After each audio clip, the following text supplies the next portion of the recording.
Hey boys and girls, it's Giles here with the first edition of the Hearthstone Beginner series. A little series I wanted to make for a long time, where I just explain you how the game works, how quests work, how you obtain cards and stuff like that, and how you can play the game without paying a dime basically. So we're just using the in-game currency, which is gold, and that you can basically be a freeloader on Blizzard. We just start the game here and let's do the tutorial. We'll get some free cards here, which is the mage, and the whole tutorial missions we will play as the mage and find every feature the game has to offer while we are playing these tutorial opponents. Our first opponent will be Hogger, and play minions and use them to attack Hogger. Deal enough damage and you win. So let's do it, shall we? Gather round! Let the battle begin! Yes, please. He starts with a little gnoll. It's a 2/1 gnoll, so it has an attack value of 2 and the health value of 1, as my Murloc has. But my Murloc costs 1 mana, as you see in the top left corner. I have 1 out of 1 mana, and every turn you gain 1 mana. So next turn we will have 2 mana. Well, at least he didn't play a card this turn. Funny little voice acting here, right here. Yes, got that. Go on. So we have Bloodfin Raptor, which as you see costs 2 mana, has an attack value of 3 and a health value of 2. And minions to play have something called Summoning Sickness, so the Raptor cannot attack this turn, but only next turn. I just attacked the Murloc with my the Gnoll with my Murloc, and the attack and the defensive values are compared and subtracted by each other, so both of our health values drop to -1 and both died. So now it's asking what should I attack. I would always say attack the Hogger, because he only had 10 life and I have 2.5 much as him, and clockwise with my 3 attack value here I would have a 4-turn clock on him, and he with his 2 had a much bigger, a 13-turn clock on me, as it's now. So I'm doing 2 damage per turn to him, which results in a 4-turn clock, and he needs to do 5 damage. Now we are increasing our clock by essentially next turn he will be dead, so he cannot afford to hit us in the face, and he needs to attack one of our minions to stay alive. We just used the direct damage spell, which did 4 damage to our face. And we just do a spell, a fireball, which does straight 6 damage to any target. So we just cast that spell and he will go to -1 and die.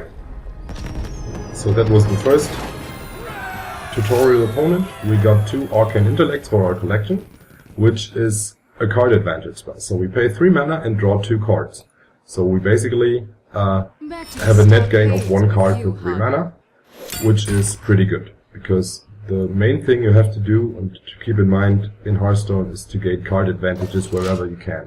So you want to do these 2-for-1s, as I will explain later when the situation occurs where you actually can get a 2-for-1. Use your mana efficiently to crush this annoying gnome. So let's do that. Prepare to face the mighty Millhouse Mana Storm! We get the Murloc Raider again. I don't know how much cards our deck has right now. Let's check that. So if you hover over your deck, you see how many. Oh, not this case, and not in the tutorial minutes. Okay. So we play the Murloc Raider and go. What kind of minion is that? That's a Murloc. So let's see what he's out for. This card is incredible. Just you wait until I get some more mana. My mana has been now restored. We have 2 mana and go for the Bloodfin Raptor and hit it in the face. And turn. So, the boards, there are several different boards you can get, some different playing fields, and every corner has some different interactions. So here we can poke out the eye of the statue. Here we can crush these sticks. Okay, now we could draw cards, but I want to whittle him down, that I can just kill him with my fireball. So I play the Raid Leader, which has a global buff on my minions. It gives +1 attack, so my raptor can now attack for 4. We just hit him in the face, and now we only need 8 damage to finish him off, which is pretty good. So we can crush these here, we can light the fire here, we can make a rainbow appear here. Okay, so I don't need to draw cards right now, so we just hit it further in the face to reach these critical mass. And then the last thing on this board is he just draws cards, so has just 1 mana crystal left, and so he should be basically dead. Let's just hit him in the face. He goes to 7, so the fireball is not quite enough. We can still play that next turn to draw some cards. And play our blood and red. Okay. Here, the last thing you can do in this corner here is click on the fur, and it has 3 different stages. This is one of the stages, the white lion, and there is another one, which I'm trying to get here. Okay, so just let's finish him off. Let's try to get that leopard fur. Come on. No, that's not it. Come on, come on, come on.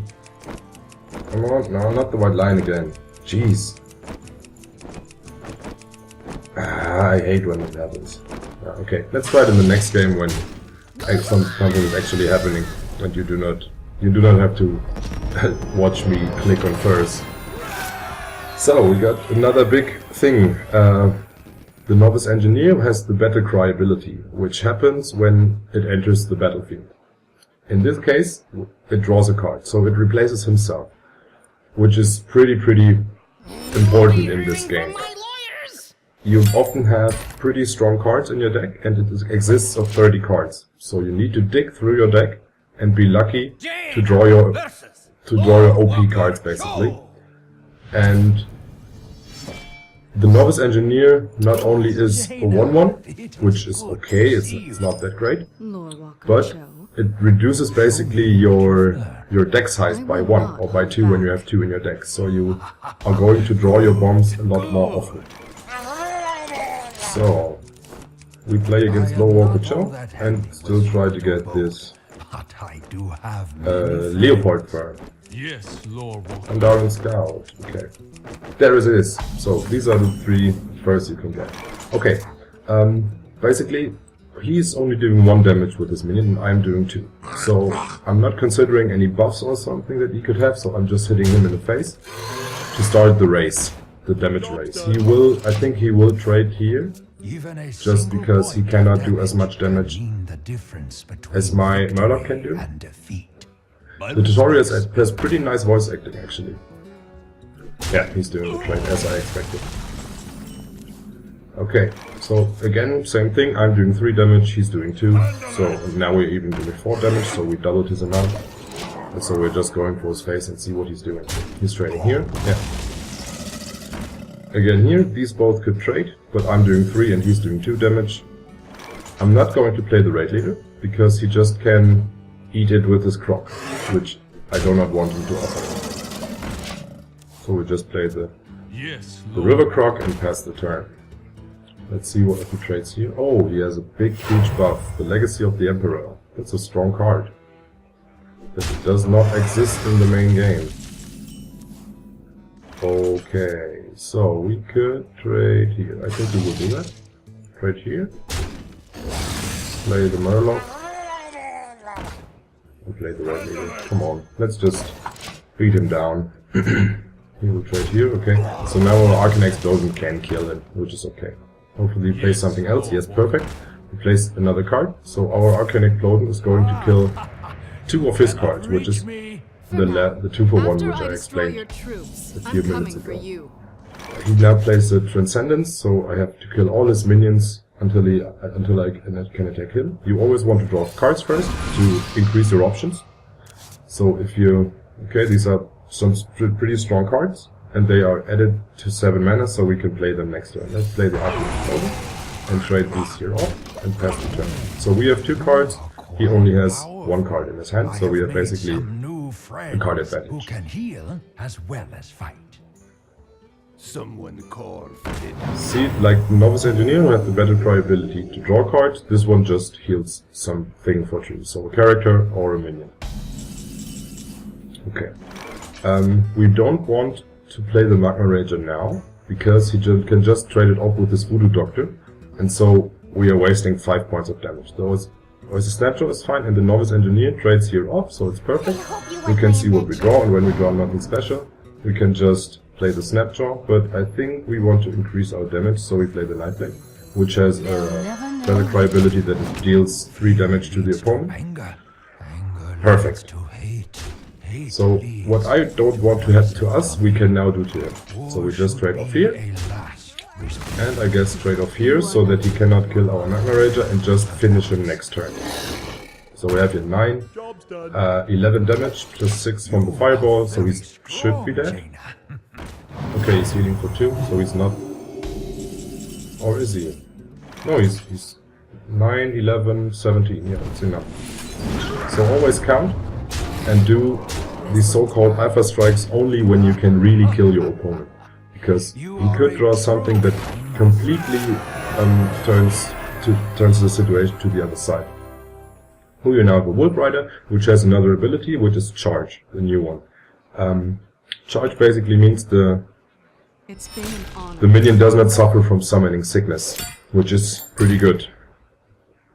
Okay, King Mukla, let's see what he's up to.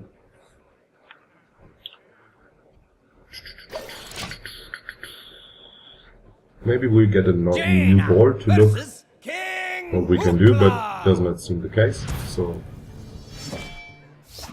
Don't understand a card, mouse over it. So basically, it just gives you a bigger image of a card if you just hover over it. Okay. So while he's doing anything, your first turn. Okay, let's play the Murloc Raider. Get him while he's Then- alone. When your opponent is taking a bit slow, you can just do these things here. Boom. Why are these monkeys throwing bananas at me? Okay, we get a banana, which is a buff. It gives a friendly minion +1/+1. So we increase our damage output and hit him in the face.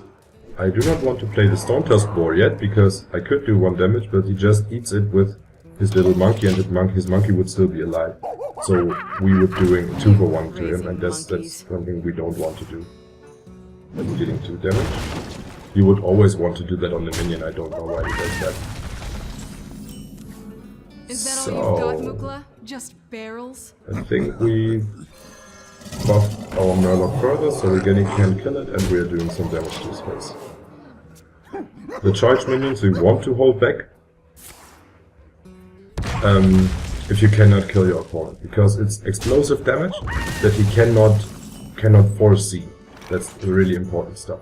But now we are going to do some damage, just to force him to do something.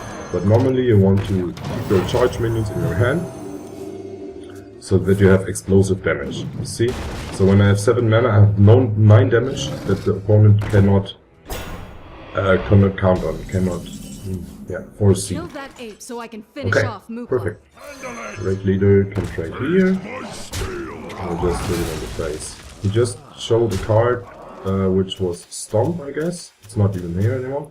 Which did 2 damage to all of my minions. So I do not want to play the Stone Tusk Boar or the Wolf Rider. There it is again. So we not want to overextend. So that he does not get more than 1 card out of You us. like my invention? Let's draw a card first. And we have Ascension. That's a good one. So this is a new ability. It has Taunt. You see this shield around the minion. It means... Oh, he's doing... No, okay, fine. He just spent 2 cards, basically. He stomped it for 2 damage, and then attacked it, and offered us the 0 for 1 trade. Sure. The Novice Engineer replaced himself. Let's go that one, and we need to do... Oh, he's dead next turn, perfect. So we can now do 3 damage to him. And another 1. And so next turn we have it down to 6, and we can just kill him with a Fireball. What I wanted to say is... Hear something? The Novice Engineer replaced himself, and he offered us the 0 for 1 trade. What the? Even 2 cards. He needed even 2 cards to kill our... And it's not even dead. So just hit him in the face with a Fireball, and finish this King Mukla. So in that case, just go for his face. You can go for the 10-10 in that case, but not when you can get these kind of cards. Polymorph is pretty great, because you can render every big, no matter how much it costs, every big creature you can render useless for only 4 mana because it transforms it to a 1/1 sheet. Hopefully we get to play that card in the next game. So we are playing against Hammett Nazareth. Let's see what he's up for. So some little long loading times in here. I do not know why they do these crazy animations. Jaina versus the one, It's a pretty the picture. only, I don't know how much artists they have. I think there are a lot because the styles differ very much. When you compare this image from the Muschetti dwarf to the mage here, it's really different. Okay. Now a new thing is introduced. When you are playing second, you get an extra card, which is pretty important. You'll need it. So let's see. Come on, let's fire. This reminds me of the time I was stalking the great tiger, Flush Bangalore. the tree. Here we can, I forgot that to mention, you can hear live at make the ice stand up, and here sometimes yellow ice appear. So this is a 1/1 trade, which I'm perfectly fine with. Just trade these off and keep the momentum even. Now another thing is introduced, the hero ability. So he has a shotgun blast which deals 2 damage for 1 mana. He can use it all the time. And we get as a mage basically the same. There are 9 heroes in this game, and everyone has a unique ability. So we can do a fire blast too and just hit him for 1 face and every time. This is basically a free spell every turn, which is pretty good. It's beast hunting time. 1 health. A perfect target. Yeah, perfect target for our shoot. So we just traded 0 for 1 because the hero ability cannot be considered a spell or a card. We're just going for the cards that do actually something. Okay, so I think we will Senjin because it's the biggest threat, and then just hit him in the face. If he attacks here, we make a 1-for-1 trade because when we can even the trade with our hero ability and just shoot it for 1, which is perfect. Okay. Oh, even better. So now we can set up a 2-for-1. We just hit this once and go for the arcane explosion. Perfect. Again, we do not want to play the Stone Tusk Boar yet, because it has, like the Wolf Riders, only 1 toughness and can just be picked up by his shotgun blast. That's a good target for our polymorph, don't you think so? So we could trade here 1-for-1, both need 2 attacks to kill each other, but we have drawn our second polymorph, so we have basically 1 spare. We just shoot that up and hit it with the face for 3. And end turn. That's another good polymorph target. Yeah. So let's do so. He has only 12 life left, and we have fireballs in our board. So let's count. If we draw a fireball, and we could now bring him down to 8, and we need to do 2 damage. But we can do that when we draw the fireball. Okay, so we just keep our options open. We have the board control, which is perfectly fine. We have 3 damage here that he does not count with, and we have 3 damage here, and 1 damage here, and another buff damage here for all the 2 chargers. So we now have explosive a lot. So we play this, and the Wolf Rider, hit him for 4, and the Stone Tusk Boar, hit him for 2, and then he's basically dead with a Nightblade, which deals 3 damage, if he doesn't heal himself, of course. And the good thing about the Nightblade is it bypasses Taunt like his Footshire here, he has Goldshire Footman. So we can just play the Nightblade now and kill him. And be Hammett Nazingwary, be gone. Ooh, he's dead. Perfect. Let's see what cards we get. He's screaming in agony. We get Rodfist Rocketeer, which is charged like the Wolf Rider, but it's a little bit bigger, but costs a lot of mana. So there we can have 5 explosive damage, 5 charge damage for 6 mana. And then Storm Rage as our final opponent in the tutorial. Yeah, and here it explains that you can use your hero ability only once per turn. Jaina versus Most of these tutorial bosses or tutorial opponents are available. Jeez, goddammit. Are available as legendary cards later in the game. How to obtain those legendary cards and how the rarities work in this game, I will explain in a later video. So this is just to know the basics of the game, how attacking works, how the mana crystals work and stuff like that. And there will follow-up videos where you can see the rest. He's just playing a Naga Myrmidon, which is 1/1 for 1. We have nothing to do. Cards that cost 1 mana. So we just on the turn, light our fire. Next kind of cards are introduced, which are weapons. Weapons have an attack value, so the hero now gains 2 attack and can attack by himself, and they have a durability. Whenever you attack, a weapon loses durability, and when it's at 0 durability, it gets destroyed. So normally you will not attack with your weapon the hero directly, because you can just take out minions with it and so generate trades. We will offer him now the 2-for-1 trade. So he needs this card, this 1/1 which was a card, and he needs his Warglaive for it. So we just made a 2. Oh, Flame Burst. Okay, I get it. And he missed. That's good. So he just used a card just to do 5 damage to us, which is not the best thing. Because life is a resource, and we are still at 22 life, so we have lost nothing, basically. Direct damage to the opponent's face is not good, unless you can kill him. Okay. Okay. Yeah, he has a pretty powerful hero ability. It summons 2 2/1s. It's so strong. With only 2 mana. That's pretty harsh. But we can just play our Ascension, which holds both of these and his weapon. We need both of these and his weapon to kill our Ascension Shieldmaster, which I think he's going to do right now. So I'm fine with that. Yeah, as predicted.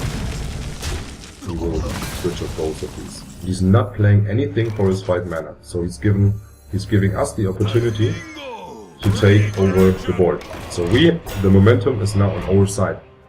He's playing an even bigger weapon. So now he has he now has 4 attack and is trading with this, so he just got the 1-for-1 out of his weapon, and maybe we'll get the 2-for-1 out of his Warglaive.